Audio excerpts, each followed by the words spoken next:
इगतपुरी तालुक्यातील कांचनगाव परिसरातील ठाकूरवाडी येथील 30 जानेवारीपासून बेपत्ता असलेल्या 2 तरुणींचा मृतदेह धाम धरणाच्या पाणी सोडण्याच्या आउटलेट जवळ आढळून आला असून या घटनेनं खळबळ उडाली आहे। याबाबत अधिक माहिती अशी, कांचनगाव परिसरातील ठाकूरवाडी येथील मनीषा भाऊ पारधी वय वर्ष 19 तर सरिता काळू भगत वय वर्ष 18 अशा या 2 तरुणी गेल्या 5 दिवसांपासून बेपत्ता होत्या।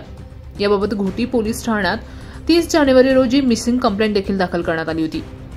सोमवारी दुपारच्या सुमारास या मुलींचा मृतदेह गुरुदेव गोरख गिळंदे यांना आढळून आल्यानं त्यांनी घोटी पोलीस ठाण्यात खबर दिली।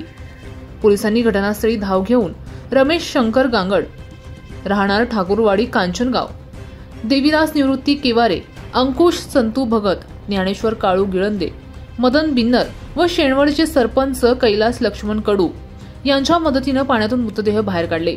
मृतदेह बाहेर काढल्यानंतर त्यांचा पंचनामा करून 2ही मृतदेह शवविच्छेदन करण्यासाठी घोटी ग्रामीण रुग्णालयात पाठवण्यात आले। घोटी पोलीस ठाण्यात अकस्मात मृत्यूची नोंद करण्यात आली असून ही आत्महत्या की घातपात याबाबत संशय कायम असून पोलिसांच्या तपासानंतर खरे चित्र स्पष्ट होणार आहे।